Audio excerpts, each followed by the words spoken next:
Hi, I'm Thomas Johnson, and I'm the founder and CEO of GetUpNGetFit Wellness Coaching Concierge. I'm also a C-suite advisor and investor, and you're listening to How May I Serve You, where I'm constantly on the quest to surround myself with the best coaches while learning how to better serve our executive clientele by asking them, how may I serve you? Today's show is sponsored by GetUpNGetFit. And GetUpNGetFit will be providing students with textbooks and school supplies in Cambodia in honor of our guest today, as well as our philanthropic mission to impact at least 50,000 people per year. And today's guest is Marie Deveaux. Marie, how you doing? Hey, how are you doing, Thomas? I'm doing awesome. So glad to be joining you today. This is an exciting conversation. Awesome. So Marie Deveaux is a leadership coach, speaker, truth teller, and a change maker. Marie founded High Tides Consulting to provide personal coaching and professional development workshops designed to magnify the voices and agency of women and people of color in business spaces, specializing in career transitions, entrepreneur pursuits, leadership, and communication skills. Woo, there we go. I know that's a mouthful. Nice. So Marie, let's just dive into it. All right. So tell us a little bit about yourself. All right. The 2-minute version. Yes, of course. You don't want the whole life story. You don't got time for the life story. So I'm from New York. I was born in Queens. I'm California raised. So at heart, I do consider myself a West Coast girl. Okay. But currently I am on the East Coast. I've lived in New York now going on 20 something years, and came to New York. And that's really where I started my career. I started off really with my first love, which is nonprofit development and youth development service work. And then moved into the education sector. So I've been working to provide professional development for educators for the last really 15 years in some form or fashion. And along the way, got fully licensed as a financial advisor because I think following the money is really important. We'll probably get into that a little bit later. And then for really the last full-time role that I had before starting my practice was in training and development and building a learning and development department. So really looking at adult education and how we can get the grown-ups to act like grown-ups, because I think that's how we all get to benefit. Yes, other than that, I live in Brooklyn all day. I'm married with 2 amazing kids. And in terms of letters after my name, my bachelor's is in creative writing, master's is in management from the University of Maryland, licensed financial advisor, and very soon PCC. So waiting for the ICF to listen to some recordings, but I'll be adding those letters as well. Nice. I love it. You are a person with many skill sets, many accolades, and I'm loving it right now. So tell us a little bit more about your childhood, right? Mm-hmm. How was it growing up as Marie? Yeah, so growing up, I grew up in Silicon Valley before it was Silicon Valley, which is actually a great place, in the 80s and 90s. And my life, actually, my first love was dance. So if I wasn't in school, I was in dance class somewhere. Looking at ballet, tap, hip hop, jazz, really anything. If you could move to it, that was my jam. And growing up, I was very, very introverted, really quiet, much of a bookworm, and really small circle of friends. But yeah, growing up San Jose, California, where I'm from, it was a pretty sweet childhood. Nice. So tell us about how you transitioned into becoming a coach. Yeah, so my transition into coaching, I'd already had a really deep love for personal development, learning and development.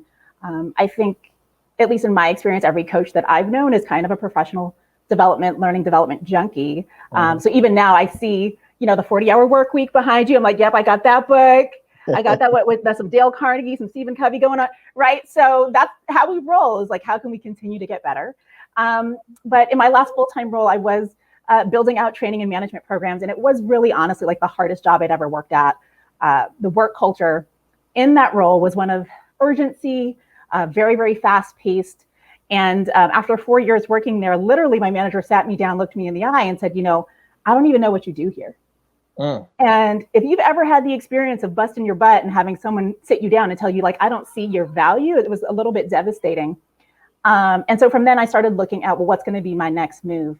And at that point, I'd already been working, moonlighting as a coach, doing some consulting and building my practice on the side for the last year, and had really gotten my feet wet as a communications and public speaking coach. Public speaking has always come really naturally to me. I love running a workshop. Feeding off all that energy in the room is really my jam. There you go. And so just started doing that on the side. And then when that job eventually let me go, because remember, they just couldn't seem to find my value. The next day I was on a plane to San Francisco and I taught a full day workshop at Facebook. And Wow. my practice was really born out of that. I went full time immediately and really haven't looked back. Okay. So question. So I know you are a leadership coach, but you also mentioned you focus on speech, right? So when you are introducing yourself to people, what's your title? So it depends on who I'm introducing myself to. Okay. And nice. This is something I tell people all the time, especially when we think about speaking, when we think about how we're presenting ourselves, personal brand. All of communication comes down to the nature of the relationship. So you really have to be clear about who you're speaking to and how you're best meeting their needs so that they can find out, right, how you get to support them. So if I'm speaking to a corporation, right, who's looking for shifting work culture, I'm an inclusive leadership coach. If I'm speaking to a Black woman who needs to get out of her job, I'm an entrepreneur transition coach. If I'm speaking to, someone who's trying to figure out management and development for their team, right, I'm a leadership coach. Right. So it just depends on who I'm speaking to. So I get to really highlight the piece of me that's going to best serve them in the moment. And then we start a conversation from there. Nice. This is a great lesson right here, because oftentimes people are confused when it comes to presentation, right? When it comes to presenting their talents and their skill set. And you just highlighted exactly what these folks need to do. That's excellent. So who do you coach? Oh my goodness. So my favorite is really coaching Black and brown women who are highly ambitious and looking for how they can get their work to fully nurture them and their full identity. Okay. My one-on-one work really focuses on Black and brown women, high achievers. And then in group programming, I'm also focusing on that demographic specific to women who are looking to start businesses, have started business, right? So oftentimes that's side hustlers and people who are trying to figure out how do I scale this thing. And then on the B2B side for corporations, oftentimes I'm working with really progressive organizations and teams who are trying to figure out how they can make work culture more inclusive. So no matter what I'm doing, I'm always addressing the problem of how can we make work feel good for people. And it's just a matter of, do you run the organization? Are you working in the organization? Are you looking to start an organization? And how do we really transform culture from the inside out? Got it. Transform culture from the inside out. I like that. So it's nothing superficial. You're going right towards the core.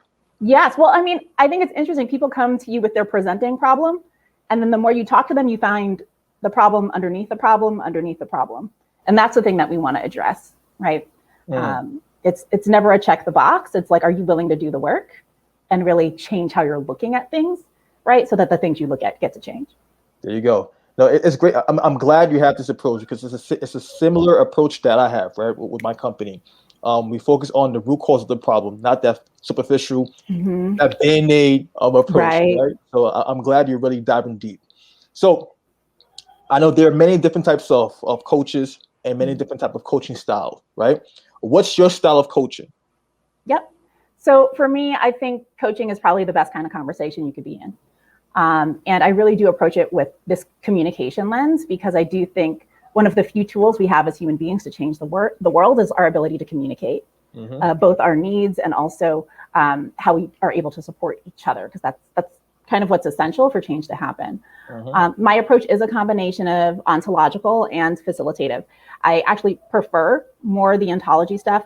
I think this largely comes from just being an English major. I've spent a lot of time reading critical theory and how many different ways can you read a book? What if we looked at it this way and that way? And so when you think about ontology, that's like kind of coach's bread and butter. It's like mindset. What if we looked at it 15 different ways and you found the way that works for you? And then on top of that is the facilitative learning. After working in corporate for 15 years, most of the time I was working in an operations department, helping people figure out logistics. How do we get to the result? And so I do think at the end of the day, yes, you change mindset, and there are things you need to do to move towards that new way of being in the world. So it really is a mix of those two. Got it. Question though. So one thing I'm big on is learning style. When you're working with a client, do you consider that? before approach them with the various approach that you carry on? Because so it's interesting, right? So, and this kind of depends on the kind of service that they're looking for. So yeah. Before I start working with anyone, as I'm sure just as you do, like we have a pretty extensive discovery process to figure out what exactly the challenges are for folks. And then we get into, well, how are you best served? And so already from top line, I'm asking my clients, do you learn better one-on-one or in a community environment? Okay. Are you going to be served by being surrounded by other people in a peer group? Or are you someone who's going to work really well independently, right? And so we do that first. And then there's also just asking folks, even through the initial intake process, how do they want to communicate with me? What's going to best serve them in terms of resources and support? I have, again, after being who I am for the last going on 40 years, I got a lot of tools. I've read a lot of books. I've watched a lot of videos, right? So there's a lot of stuff I could offer people, but it's a matter of like, hey, if I give you this resource, are you going to use it? And so that is something that we do get to kind of figure out and explore together. It's like, hey, I sent you the video. I know you didn't watch the video. I recommended a book. It seemed like you liked the book, but because it was on Audible, right? So it's trying to figure out how to offer up those tools to clients. And that is, I think, part of the initial getting to know you process of how is what I do going to best serve you for where you're at. There you go. There you go. Perfect answer to my question. Awesome. So if someone were to inquire about a coach, right? What traits would you advise for them to look for? Yeah. So I think one of the beautiful things about coaching, it is a service-based business. So usually as you start looking for a coach, there's going to be some opportunity for you to speak to a number of people before you decide who you want to work with. And so I always encourage people to really be fully present in those initial intro conversations and that discovery call, because you're looking for someone who listens more than they speak. I think one of the highest compliments you can receive as a coach is someone does your discovery call and is like, oh my God, I got so much value just from this one conversation. And they haven't even hired you yet, right? This is like let me see how I feel. But it should be extremely high value because most folks don't have spaces where people are actually listening to them. And that's one of the beauties of coaching. So you're looking for someone who listens more than they speak. The second thing I would recommend is you're looking for someone who doesn't have to be right all the time. Coaching is one of the, I think, few kind of relationships we're in where it's actually not about someone being an expert, right? So if you're hiring a coach, don't look for someone who's going to tell you the answers. That actually doesn't serve you as much as you think. You're looking for someone who's willing to be with you as you find your own answers, because just like therapy, you shouldn't need that person for the rest of your life. There should come a point where you've acquired some internal reflection, some tools and ways of being that allows you to step away from needing that type of coaching, right, for your entire life, even though the relationship should shift, right? So looking for someone who doesn't have to be right and they're willing to actually give you the space to figure stuff out. And then the third thing I'll say is there should be amazing rapport and synergy. So after you get off that call with your coach or prospective coach, you should feel like, oh my gosh, this person really gets me. Because the coaching relationship is very personal, it gets very intimate. So this should be someone that you are willing to get emotionally naked in front of. Those would be my top three. Okay. Drop the mic. Awesome. All right. Let's dive into storytelling right now. So, Marie, I want you to share a success story, a 2-minute success story where you've worked with a client and you help to transform their life. Sure. So still, I think one of my favorite clients, we'll call her Dee. Okay. She worked with me when I first launched the beta of my group program. So at the time, this was a 6-week program, really supporting women who needed to scale their business idea so that they could create new space and a new opportunity for working in their life. And Dee came to me. She had just completed a PhD at an Ivy League institution, so she was working as an adjunct. And she had also built a consulting firm on the side, reforming the education sector. Really big name clients, was getting hired by school districts, all of these things. But she was unable to scale because she was extremely time poor because she's working as an adjunct professor, right? And so she did my group program, worked with her for 6 weeks, and immediately some things shifted for her. The first thing was she started paying herself. which is a common problem for new entrepreneurs. You're giving, and you're not actually receiving, right, in ample proportion. So she started to pay herself a salary. She also salaried the rest of her team, right, which immediately created some stability for her. Once everyone was on salary, she was in the midst of planning her wedding. She was able to plan and pay for her wedding in cash. She then went on a 3-week honeymoon to Indonesia with her new husband. And on that 3 weeks, she was still getting paid because now she had put herself on salary, you see. Actually just touching base with her earlier this month, she's now on track. And she did my program, that was like 2016. She did my group program. We still keep in touch because once I coach you, you're my family. I'm not letting you go. But where she is now, that business, she's been full-time now for the last 4 years in that business. And the business is on track to do $1 million in revenue this year. Nice. She's expanded, right? So now she has sister businesses under her that have grown from that experience. And she actually sponsored another woman to participate in my group program. So paying it forward to the next generation of entrepreneurial leaders. Wow, that's a testament to your skill set, right? Your coaching. Wow. Well, it's so crazy.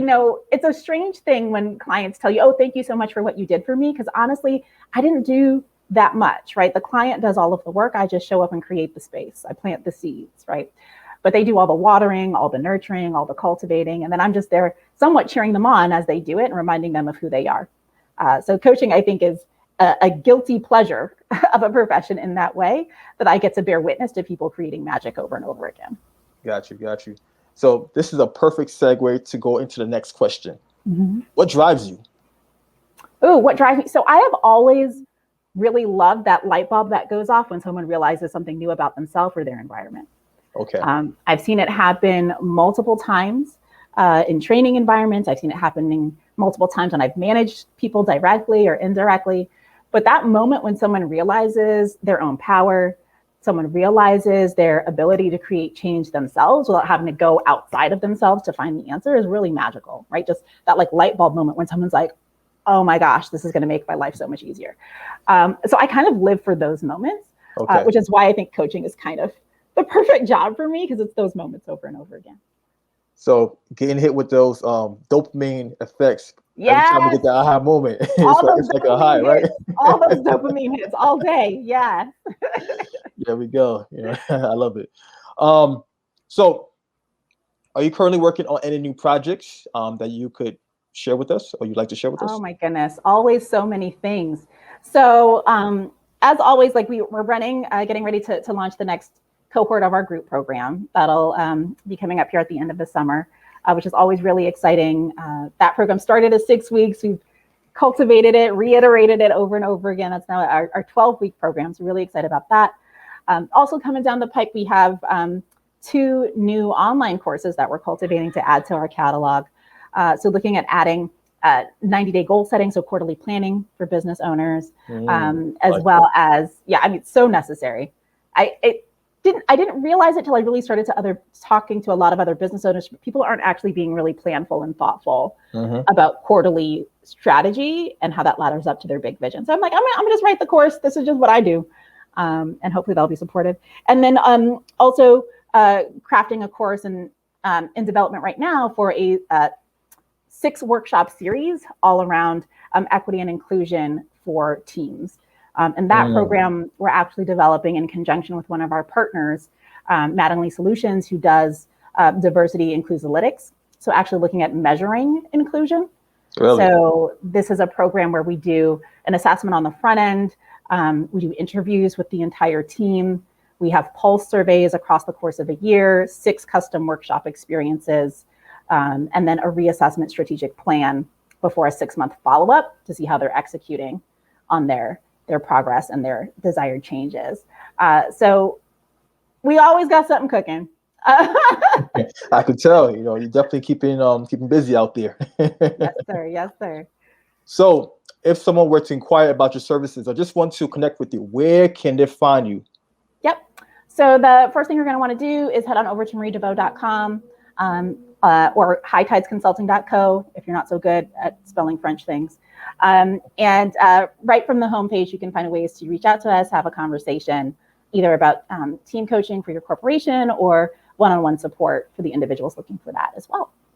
The other thing I would recommend, connect with me on LinkedIn. That is my social media channel of choice. The other ones don't get nearly as much love. So if you actually want to personally have me respond, you need to be in my LinkedIn inbox. Yes, LinkedIn is awesome. That's how we connected. That's right. That's right. LinkedIn's the jam. There we go. So, Marie, I'd like to thank you for coming on today. And also, I'd like to thank all our listeners for lending us their eyeballs and their ears. Last but not least, how may I serve you, Marie? Oh my goodness. That is the $1 million question. Just being here today has been a gift in and of itself. So I just want to thank you for creating the space for us to dialogue in this way. Awesome, awesome. And once again, everyone, make sure to tune in every week. We have amazing guests like you're seeing right now. And also, go check out Marie, okay? Hit her up on LinkedIn. Cheers.